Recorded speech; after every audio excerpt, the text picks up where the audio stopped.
Assalamualaikum warahmatullahi wabarakatuh. Saya Inan Maharani. Pada kesempatan kali ini saya akan mempresentasikan hasil dari tugas saya mengenai pasal oligopoli. Presentasi ini saya persembahkan sebagai bahan penilaian ujian akhir semester mata kuliah mikroekonomi. Untuk itu mohon disimak ya. Pada video kali ini saya akan membahas mengenai beberapa hal mengenai pasar oligopoli. Yang pertama adalah definisi mengenai pasar oligopoli. Yang kedua ada karakteristik pasar oligopoli. Dan yang ketiga ada potensi dan tantangan pasar oligopoli di Indonesia. Untuk definisi pasar oligopoli sendiri adalah di mana oligopoli berasal dari kata olio yang artinya beberapa dan poli yaitu penjual. Jika diartikan secara bahasa, pasar oligopoli merupakan pasar yang terdiri dari beberapa penjual. Namun jika diartikan secara luas, pasar oligopoli ini memiliki arti yaitu pasar yang struktur. Di dalamnya terdapat beberapa penjual dengan kekuatan yang sama dan dapat berpotensi untuk mempengaruhi harga di pasar, namun memiliki pembeli yang cukup banyak dan luas. Kemudian ada karakteristik pasar oligopoli. Menurut Profesor Dr. Sudiarto dalam bukunya yang berjudul Pengantar Hukum Persaingan Usaha di Indonesia, terdapat beberapa karakter pasar oligopoli sebagai berikut. Yang pertama, kekuatan pelaku usaha, di mana pada pasar oligopoli ini para perusahaan menempatkan dirinya pada kekuatan yang sama. Mereka memiliki potensi untuk saling menguasai dan mempengaruhi penawaran suatu jenis barang dan dapat mempengaruhi harga dari barang tersebut.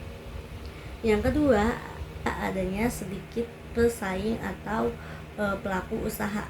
Yang di definisi sebelumnya, pasar oligopoli ini hanya diikuti oleh beberapa perusahaan, biasanya lebih dari 2 dan kurang dari 10 perusahaan atau pelaku usaha. Yang ketiga, barang yang dijual pada pasar oligopoli ini cenderung homogen, di mana biasanya pada pasar oligopoli ini menjual barang-barang yang cenderung homogen atau sama. Sekalipun ada yang berbeda, mereka hanya bersifat terdiferensiasi, artinya homogen dengan pembeda saja, seperti corak ataupun warna.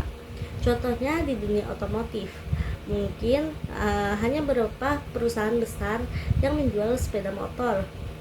Sepeda motor pada umumnya sama, namun mereka memiliki pembeda yaitu seperti kapasitas bahan bakar dan kecepatan dari sepeda motor tersebut. 4. Adanya keputusan yang saling mempengaruhi, di mana setiap perusahaan memiliki ketergantungan antara perusahaan atau pelaku usaha yang lainnya, sehingga setiap keputusan yang dibuat oleh satu perusahaan akan dapat mempengaruhi tindakan perusahaan atau pelaku usaha lainnya. Dan yang kelima, adanya kompetisi non harga.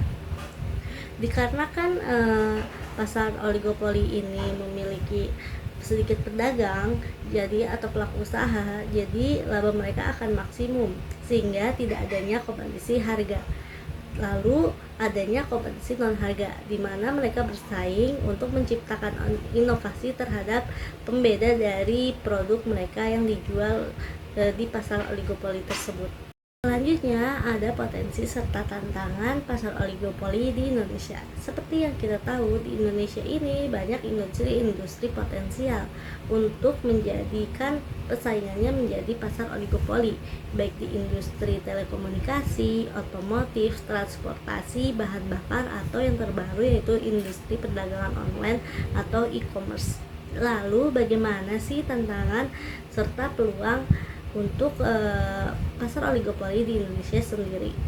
Pertama, potensi pasar oligopoli di Indonesia. Seperti yang kita tahu, banyaknya sumber daya alam dan sumber daya manusia yang dapat dimanfaatkan untuk terus berinovasi serta mengembangkan pasar oligopoli yang ada di Indonesia.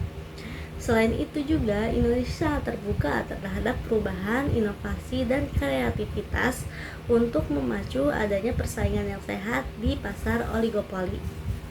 Kemudian, untuk tantangan yang biasanya dihadapi pada pasar oligopoli di Indonesia adalah adanya persaingan itu sendiri, di mana sangat sulit untuk perusahaan-perusahaan masuk ke dalam pasar oligopoli, yang berakibat pada adanya kerjasama yang tidak baik atau yang disebut dengan kartel.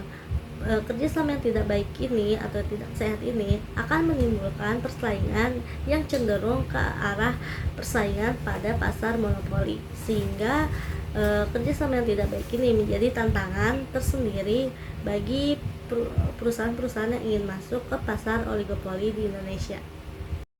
Nah, itu dia presentasi saya mengenai pasar oligopolistik. Semoga presentasi yang dapat saya sampaikan bermanfaat. Kurang lebihnya mohon maaf. Wassalamualaikum warahmatullahi wabarakatuh.